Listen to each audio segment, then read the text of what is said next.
halkani waa BBC London saacadu Afrikada bari iminka waxay tilmaamaysaa 9 fiidnimo oo go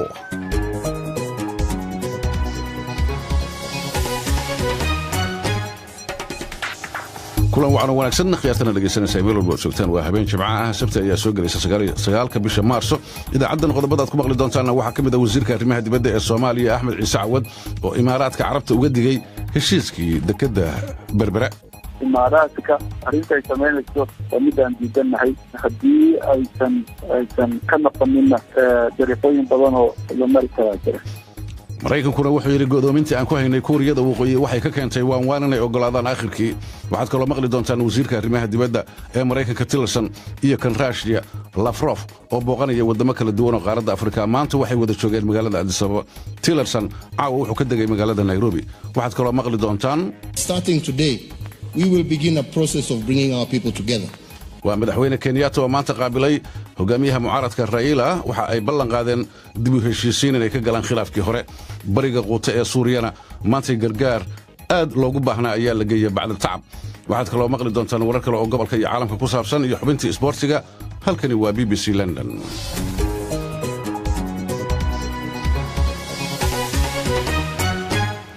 waxaan ku bilaabaynaa wararka caalamka BBC-da waxaa noo haya saaxiibkay Cabdiraxmaan Bidhaan mahadsanid Cabdinuur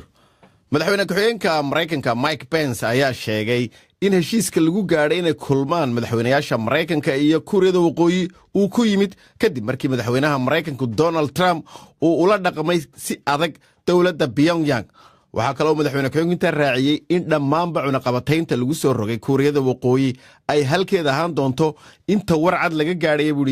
nidaamkeeda nuclearka madaxweynaha Shiinaha Xi Jinping ayaa u diray telefoon madaxweyne Trump waxaana uu sheegay in Shiinuhu ay taageersan yihiin sida Mareykanku uu rabo in uu xal u helo arrinta ku saabsan nuclearka dalka Waqooyiga Korea madaxweynaha Kenya Uhuru Kenyatta iyo hogaamiyaha mucaaradka Raila Odinga ayaa ballan qaaday inay bilaabayaan geedi socod lagu heshiisiinayo dadka dalkaasi kadib xajiintii ka dhalatay doorashadii adkeed ee lagu murmay ee sanadkii hore halkaasi ka dhacay labadaasi nin ayaa saxaafadda kula hadlay magaalada Nairobi waxaana ay ballan qaadeen in ay wax kasta ka horreysiinayaan dalkooda xogayaha arrimaha dibadda ee Mareykanka Rex Tillerson ayaa isaguna jooga Nairobi waxaana uu sheegay in Mareykanku soo dhaweynayaan talabadaasi xagga hore loo qaaday buuri waxaase uu ka digay in dimuqraadiyaddii Kenya ay hagaasayso oo ay hoos u dhacayso Chancellorka Jarmalka ayaa ka digtay in adduunka ay ka dhacaan waxa ugu yeedhay in ganacsiga uu dagaal dhex maro Mareykanka ayaa soo rogaya cashuur dheeraad oo uu saarayo birta iyo aluminiyumta wadamada kale uu ka soo iibsado Angela Merkel ayaa waxay sheegtay in loo baahan yahay in aanu Mareykanku cashuurahaas ku soo rogin midowga Yurub dowladda Japan ayaa iyaguna ka digay in cashuuraha cusub ee Mareykanku soo rogayo ay waxyeeli karayso xidhiidhka dhow ee labadaasi dal ka dhaxeeya dalka Suuriyana xaafadda go'doonsan ee la yiraahdo bariga Ghouta ayaa waxa si nabad ku gaadhay gawaadhi kolonyo ah oo sidee gargaar cunto ah waxaana ay sheegaysaa hay'adda laanqeyrta cas ee caalamiga in 13 gaari oo xamuulka ah ay halkaasi ku geeyeen cunto inkastoo halkaasi laga soo sheegayo inay ka dhaceen aan idhaahdee duqaymo ugu dambeyntiina dowladda South Sudan ayaa amartay in la xidho raadiyo ay qaramada midoobay ku leeyihiin dalkaasi hay-adda iyadu maamusha isgaadhsiinta ayaa sheegtay in raadiyogaasi uu diiday inuu ku dhaqmo sharciga dalka South Sudan halka ay warkaasi ka dhageysanayseen waa BBC London bilaan aad baad u mahadsan tahay u diyaar garooba idaacadda qaybaheeda kale halkani waa London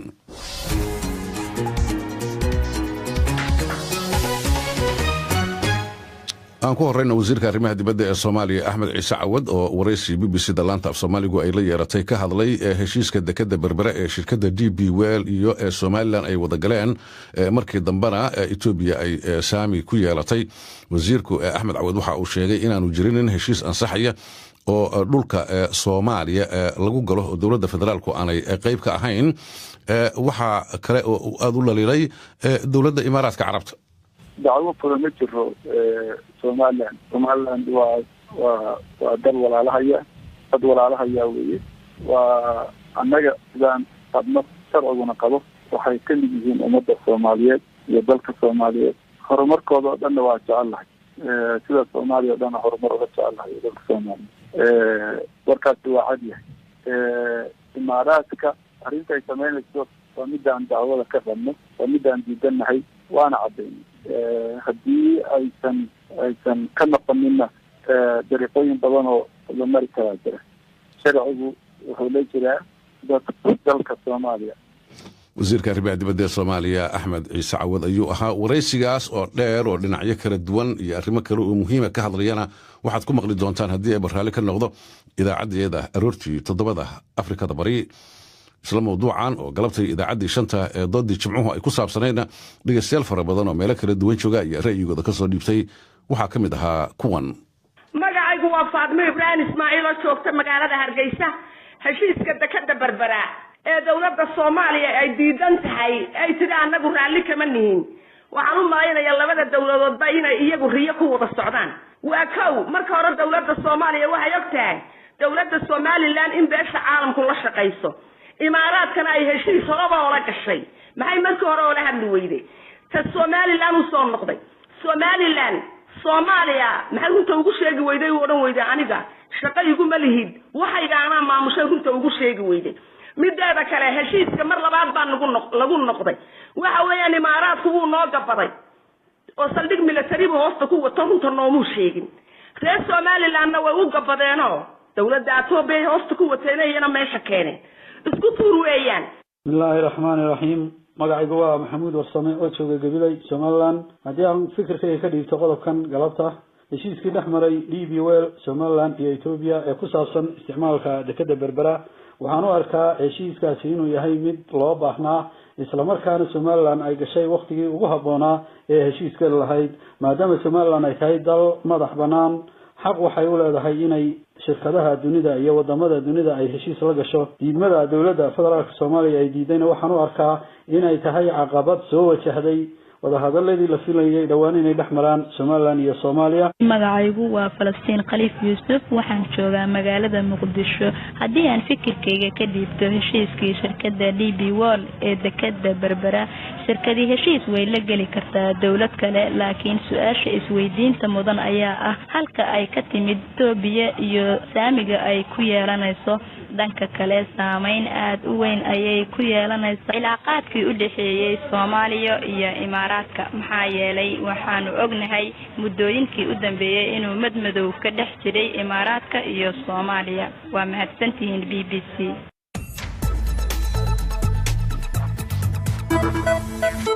kala soco bbcsomali.com waxyaabaha ka dhacaya magaaladaada dalka guud ahaan bariga Afrika iyo caalamkaba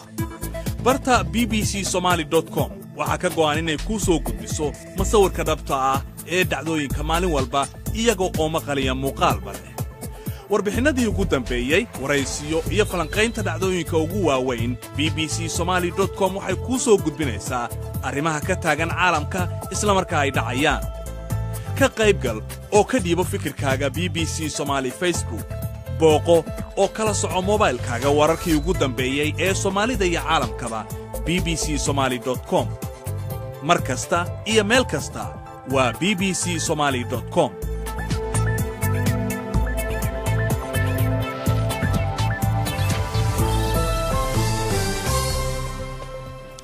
wararka gobolka geeska Afrikana waxaa ka mid ah xogayaha arrimaha dibadda Mareykanka oo caawa ka degay magaalada Nairobi iyo airportka waxaa ku soo dhaweysay wasiirka arrimaha dibadda Kenya Monica Juma waxaana mas'uuliyiinta dalka Kenya uu kala hadli doonaa arrimaha ay ka mid yihiin amniga gobolka iyo xasiloonida iyo xuquuqul insaanka saakay Mr Tillerson waxa uu ka ambabaxay Addis Ababa oo wada hadal kula yeeshay ra'iisul wasaaraha Itoobiya Haile Mariam iyo gudoomiyaha midowga Afrika Faki Mohamed waxa uu sii gudbay dalka Djibouti oo madaxda dalkaasi ay ka wada hadleen xiriirka labada dhinac ee Djibouti iyo Mareykanka isla maanta oo Jimcaha magaalada Addis Ababa shirar kala duwan ayuu kula yeeshay ra'iisul wasaaraha Itoobiya iyo gudoomiyaha midowga Afrika wasiirka arrimaha dibadda ee Russia Sergey Lavrov oo isaguna hore u soo maray dhowr wadan oo Afrikada koonfureed ku yaala waxaana Addis Ababa uu la deganaa isku hotel Tillerson inkastoo oo aanay kulmin Sergey waxa maanta uu booqday xarunta midowga Afrika Addis Ababa madaxda afrika wuxuu u sheegay raashiya inay taageerayso afrika inay xubin joogta ku yeelato golaha ammaanka ee qaramada midoobay. cabdirasaaq ayaa warbixin arrintan ku saabsan noo haya. wasiirka arrimaha dibadda ee ruushka sergey lavrov oo ka hadlay magaalada addis ababa shir jaraa'id ku qabtay waxa uu yidhi ruushku si joogta ah ayay u sheegaan in loo baahan yahay isbeddel in lagu sameeyo golaha ammaanka ee qaramada midoobay si ay u matilaan waddamada soo koraya. arrinta ugu weyni waxa ay tahay buu yidhi waddamada soo koraya qayb inay ku yeeshaan golaha ammaanka ee qaramada midoobay. taa annagu diyaar baannu u nahay inaannu eegno. waxaannu aaminsannahay magacaabidda indiya iyo baraziil inay matilaan eshiya iyo qaaradda koonfur ameerika in ay yihiin murashaxiin wanaagsan. laakiin weli waxaannu doonaynaa suurtagal inay noqoto in la ballaadhiyo golaha ammaanka ee qaramada midoobay oo ay ku jiraan dad matilaya qaaradda afrikana. haddii afrikii ay yeelato cid matilaysa waxay noqonaysaa wax qiimalo oo golaha ku soo kordhay. isagoo barbar taagan ayaa guddoomiyaha midowda afrika maxamed faki uu yidhi afrikii waxay masishaa 4 meelood marka laga soo qaado meel ahaan xubnaha ku jira qaramada midoobay. waxaa ku nool 1.2 bilyan oo dada. 60% xaaladaha lagu soo qaado qaramada midoobay ee miiska la soo dhigaa waxay khuseeyaan afrika. markaa ma fahamsanin xaqna ma aha qaaraddu inaanay markaa xubin ka noqon golaha ammaankii qaramada midoobay kooxaha ku jira ee joogtada ah. waa xaq buu yidhi waa xaq afrikii inay qayb ka noqoto 10 sannadood ayay arrintaa raadinaysay. markaa qof waliba iminka waa inuu aqoonsadaa in qaybtaa weyne adduunku loo baahan yahay inay ku soo biirto golaha ammaankii qaramada midoobay iyaga oo qayb weyn ka ah dadka ku nool adduunka ee ku jira qaramada midoobay. waxyaabaha lagu soo qaadana ay u badan yihiin ammaanka iyo nabadgelyadu. cabdirasaaq aad baad u mahadsan tahay. arrimaha gobolka intaana ka bixin iyo booqashada Tillerson ee dalka Kenya ayaa waxaa ka horreeyey oo wax la iska weydiin karaa xiriir inuu kaba dhexeeyaba madaxweyne Kenyatta oo qaabilay hogaamiyaha mucaaradka Raila Odinga. waa kulankii ugu horreeyey tan iyo doorashadii kala hore oo sida weyn la isugu khilaafay waxaana labadan ay ballan qaadeen inay xalli doonaan khilaafkii hore oo ay ilaa 100 qof ku dhinteen. madaxweyne Kenyatta iyo Uhuru ayaa markii dambe iyagoo iska rab taagan si wargaaban siiyey tafaasiil ka bixiyana kulankoodaasi saxaafadda. maraykanka iyo diblomaasiyiinta midowga afrika iyo kuwa reer galbeedka waxay ku boorinayeen labada nin inay isarkaan khilaafkooda ay xalliyaan. waxaana kulankani uu ku soo beegmay booqashadii caawa uu Nairobi ku tegey wasiirka arrimaha dibadda ee Maraykanka. wariyahayaga Axmed Nagaashe ayaa warbixintan noo diyaariyey. labada siyaasi ee ugu tunka roon Kenya ayaa kama dambaystii kulan isugu yimid kadib dhowr bilood oo shacabka Kenya iyo beesha caalamkuba ugu baaqayeen inay sidaa yeelaan. Uhuru Kenyatta iyo Raila Odinga oo midba ka kale ku sheegaya walaalkii ayaa soo bandhigay muuqaal ah in labada nin ay ka go'an tahay inay xalliyaan khilaafka dhex yaal laakiin fududaan mayso. Kenya waxay si baan ugu kala qaybsantay qabaa'il doorashooyinkii sida adag loogu lolomay ee sanadkii hore intii ka dambaysay. mucaaradku waxa uu qabaa in doorashooyinkaasi ahaayeen kuwa musuq badani ku jiray. mudaharaadadii natiijada doorashooyinka kadib dhacayna waxaa lagu dilay 100 qof. ururada xuquuqda aadanaha u dooda ayaa booliiska ku eedeeyay arxandarro iyo adeegsi awood xad dhaaf ah. hase yeeshee kulankii labada hogaamiye yeesheen kadib markii ay warfidiyeenka la hadlayeen arrimaha laguma soo hadal qaadin. waxaa keliya ee ay sheegeen waxa uu ahaa baaq wada jira oo ay ku dalbanayeen in la yeesho wadaxaajood qaran. hogaamiyaha mucaaradka Raila Odinga ayaa waxa uu sheegay inay tahay goortii Kenyaanku iska iloobi lahaayeen khilaafka dhex yaalla si aan dalku qalalaase iyo kala qaybsanaan u gelin. waxaanu ku baaqay in qaranku gacmaha isqabsado. intaan dagaalami lahayn annagu kolley waa sida dadku u haystaane oo midba midka kale iska dhicin lahaa. waxaa muhiim ah oo runtu tahay inaannu ka talino aayaha uwadkayaga oo aannu iyaga ka badbaadino colaadda annagana dhex taal. walaalkay iyo aniga waxaan isugu imaanay maanta inaan idin sheegno in isqabqabsigii halkan uu ku dhammaaday. waxaan diidnay inaan kala duwanaanshaheena aan ku burburino qarankeena. waxaan diidnay inaan noqonno hogaamiyaashii u horseeday in Kenya ay noqoto dawlad fashilantay.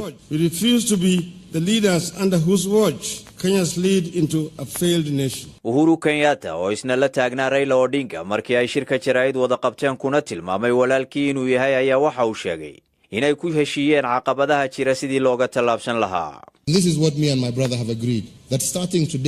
aniga iyo walaalkay waxaan isku afgarannay in laga bilaabo maanta aan ka wada shaqayno sidii aan isugu keeni lahayn dadkayaga. waxaanu bilaabi doonnaa wadaxaajood lagu gorfaynayo dhibaatada ina haysata iyo waxyaabaha dadkeenna kala qaybiyo. waxaanu ka shaqayn doonnaa sidii lagu caawin lahaa hogaamiye kasta iyo muwaadin kasta oo Kenyaan ah. sidaa darteed waxaan abuuri karnaa kalsoonida ah in aan si wada jir ah u wada noolaano. kulankan lama filaanka ah ee labada nin waxa uu ku soo beegmay iyadoo xogayaha arrimaha dibadda ee Maraykanku booqasho ku yimi Kenya oo ka mid ah dalalka Afrika ee socdaalka ku marayo. dadka qaar baana u arka kulankaasi inuu ahaa afgobaadsi hordhaca oo ay kaga hortegayeen canaan ay kala kulmi karaan Tillerson. hase yeeshee waxaa jira dad kale oo soo dhoweeyey oo sheegay inay ahayd tallaabo mudan in waa hore la qaado. axmed nagaashe aad iyo aad buu u mahadsan yahay. halkaad nagala socotaanna waa laanta af soomaaliga ee BBC London. dalka Suuriya deegaanka qayladu in dhawaale ay ka yeerisay bariga Quuta siiba goobtii labada ciidan ay ku dagaalamayeen ayaa maanta waxaa ka gudbay baabuur fara badan oo wada socotay oo raashin iyo daawo aad loogu baahnaa siday oo waxay gashay dhinaca fallaagada xukunto. hase ahaatee colaad cusub ayaa dhacday oo taasi waxay ka keentay qaramada midoobay inay ka digto in gargaarka sahayda aad rayidka go'doonsan ugu baahan yahay in hakad u geli karo. hawshaasi waxaa qaban qaabisay laan qayrta cas. cabdirasaaq xaaji maxamed siraad ayaa ka warramaya.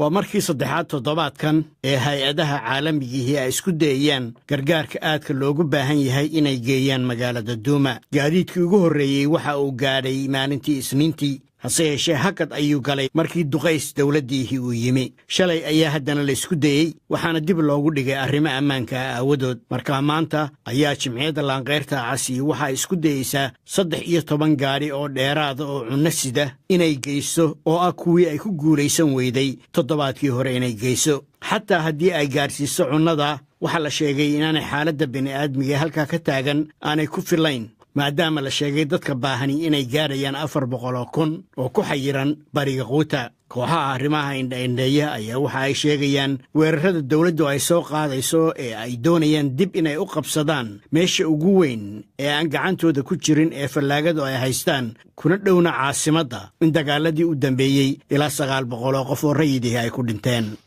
cabdirasaaq aad buu u mahadsan yahay. isla qodobkaas ee facebooka BBC Soomaali ee gargaarka maanta ee Quuta gaaray waxaa kaga soo ra'yi dhibtay dhegeystayaal uu ka mid yahay ugaas xasan bashiir. waxa uu jooga magaalada Gaalkacyo. wuxuu yidhi gargaarka la gaarsiiyey bariga Quuta waa aan soo dhoweynaya, hase ahaatee reer Quuta gargaar keliya uma baahnee waa in laga joojiyaa buu yidhi duqaynta iyo xabadda lagu hayo. haddii kale dhibaatada iyo rafaadku halkaasi ayay kasii soconayaan oo waaba ay sii kordhi karaanba. ibraahim shariif bullow oo jooga xerada dhadhaab ee dalka Kenyana wuxuu yidhi aad baan u soo dhoweynayaa kolonyadaasi gargaarka u siday maantay ee bariga Quuta, waayo Suuriya waxaa ka taagan waa macaluul iyo duqayn iyo godoomin shacabkaasi gurmadka daawada iyo cunnada u baahan lagu hayo. halka aad nagala socotaana waa London.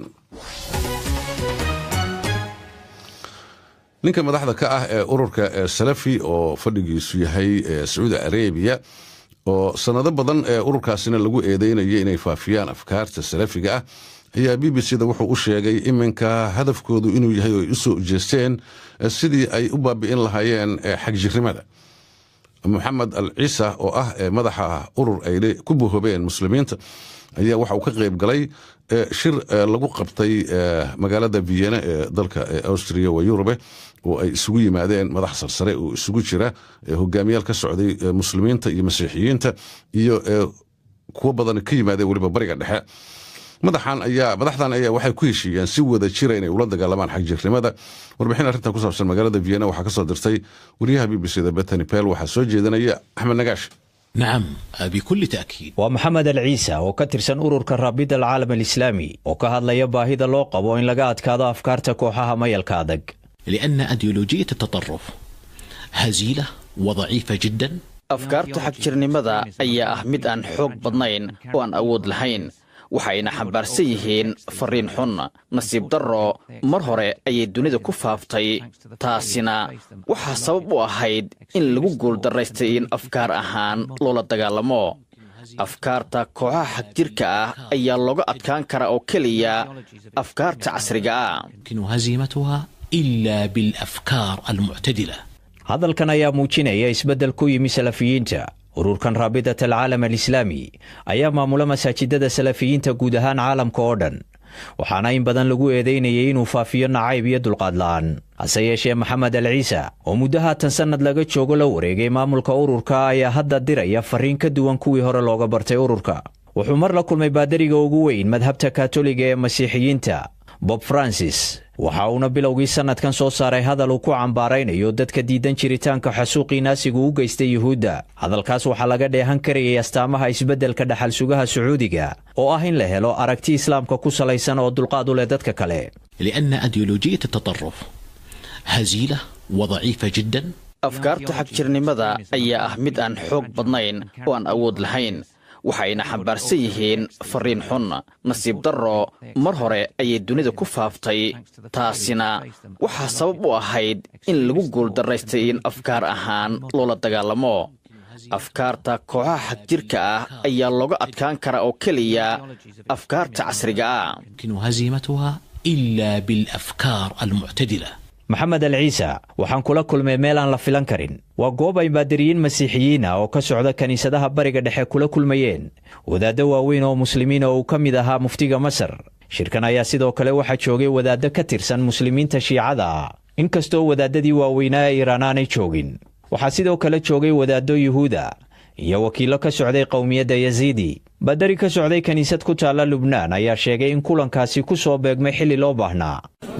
clearly see the Christian communities, their very existence, it's really at stake. dhab ahaantii waxaad arkaysaa inay halis ku jirto jiritaanka bulshooyinka masiixiyiinta ahi. sida awgeedna waxaan filayaa in hogaamiyaasha muslimiinta ahi iyo xarumaha diinta islaamkuba ay caddeeyaan mowqifkooda oo ay yidhaahdaan waannu ixtiraamaynaa masiixiyiinta oo waxaannu nahay muwaadiniin siman. waxaan wadaagnaa taariikh iyo mustaqbal midaysan. sidaa awgeed waxaa khasab ah in aan nabad ku wada noolaanno oo aan is-ixtiraanno. arrimaha ayaa ah waxa aan ka sugayno hogaamiyaasha muslimiinta ahi. mararka qaar hadallada noocaasi ah wayna soo gaaraan, balse waxaan u baahannahay wax intaa ka badan oo ah in aan helno mustaqbal wanaagsan. hogaamiyayaasha diimaha ayaa ku heshiiyey in laga hortago rabshadaha iyo xagjirnimada. binya goldsmith oo ah madaxa wadaadada yuhuudda yurub ayaa sheegay in kulankani yahay mid muhiima. xaqiiqadda ah in dhammaan hogaamiyaashani diimaha kala gedisan ay kulmayaan oo ay wada hadlayaan ayaa ah horumar wanaagsan. xaqiiqadda ah in dadka ay hogaamiyaasha matalaan ee ku nool gobolka bariga dhexe ay arkayaan iyaga oo la kulmayo oo wada fadhiya ayaa laga yaabaa inay gacan ka geysato sidii mustaqbal wanaagsanba loogu heli lahaa dadka taabacsan diimaha laga tirada badan yahay ee bariga dhexe. warbixintii axmed nagaashi. shalay 8 May ayay ahayd xuskii maalinta caalamka ee haweenka ayaa dowladda dalka Ivory Coast waxay soo saartay amar khuseeya arrimaha dumarka siiba shaqada. waxaa faahfaahinta noo haya wariyahayaga Cabdulqaadir Yuusuf Cali. go'aankan ayaa la soo saaray kadib markii la qabtay shir jaraa'id oo albaabada u xirnaayeen.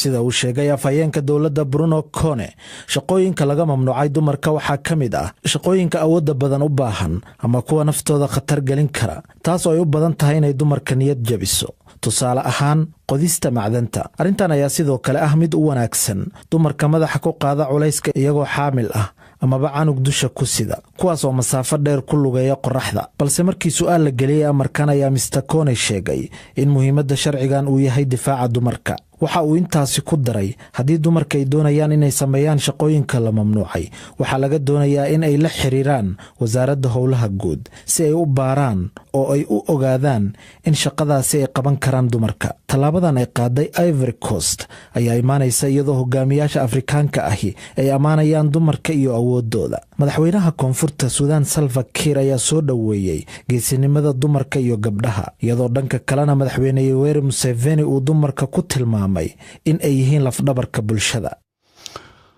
haddii ururada u dooda xuquuqda bini'aadamka iyo kuwa dagaaldiidka ah ee dalkan Britain ay rajeynayeen in lagu mudaharaado nin kale dhaxalka boqortooyada ee Saudi Arabia oo dalkan bariyahan booqasho ku joogay,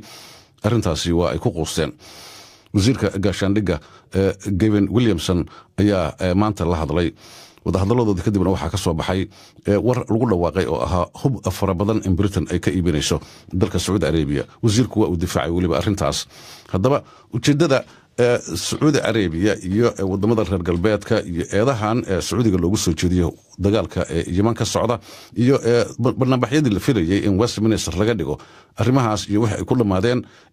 waxaanu ka wareysanay Axmed Tiir oo ka faallooda arrimaha bariga dhexe. sababta koobaad waxa waaye wuxuu doonayaa maxamed bin salmaan inuu caasimadaha reer galbeedkii waaweyn waa london iyo washington inuu kasoo qaato ogolaan in loo ogolaado inuu noqdo boqorka wadanka sacuudi carabiga oo dhowaan aabihii uu ka degi doono sidii la rajaynayo jagadaas oo fikradiisa iyo wuxuu aaminsan yahay uu kasoo dhaadhiciyo inuu yahay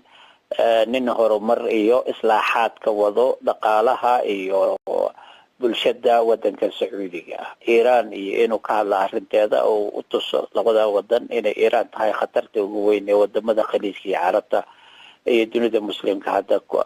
soo wajahday saddexdaas sabab ayaa safarkiisa asaaska ah dabcan waxaana jirana markastana arrimo uu ku dhaxwado ah inuu meesha dhaqaale geeyo oo shirkadaha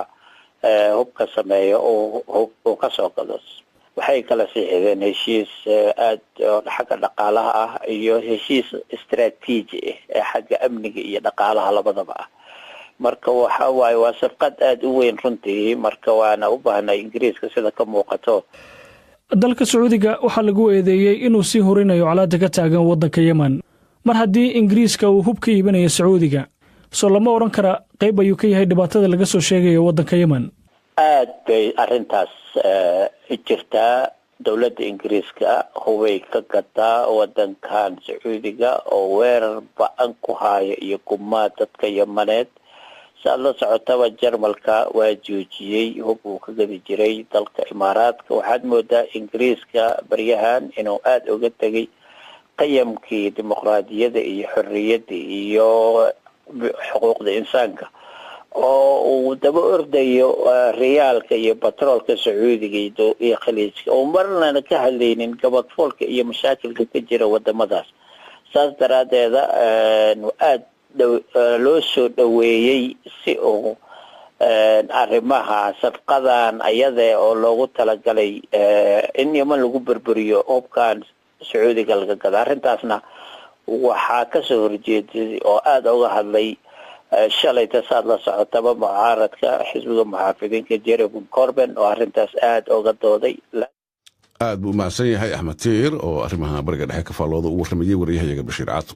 halkaad nagala socotaana walaanta Soomaaliga ee BBC London markaana waa xubintii isboortiga waa kan Cabdirasaaq ciyaarihii dhacay shalayta ugu xiisaha badeed waxay ahayd garoonka San Siro markay isugu yimaadeen AC Milan iyo tiimka Arsenal oo Arsenal 2 gool iyo eber ay ku badisay Arsenal oo dhowr jeer isku xiga si xun looga badiyay aad iyo aad bay ugu baahnayd 2 gool iyo badiskaasi ciyaarta koobka Yuruba ciyaaraha kale ee dhacay waxaa ka mid ahaa Atletico Madrid oo 3 gool kaga badisay Lokomotiv Moscow Borussia Dortmund waxaa ka badiyay Salzburg oo 2-1 kaga badiyay CSKA Moscow waxaa ka badisay Lyon oo 1-0 kaga badisay AC Milan saynu soo qaadnay Arsenal ayaa 2 kaga badisay Lazio iyo Dynamo waxa ay keeneen 2-2 Marseille 3 gool bay dhalisay Atletico Bilbao 1 Leipzig waxa ay ka badisay Zenit St. Petersburg oo Ruushia oo 2-1 ay kaga badiyeen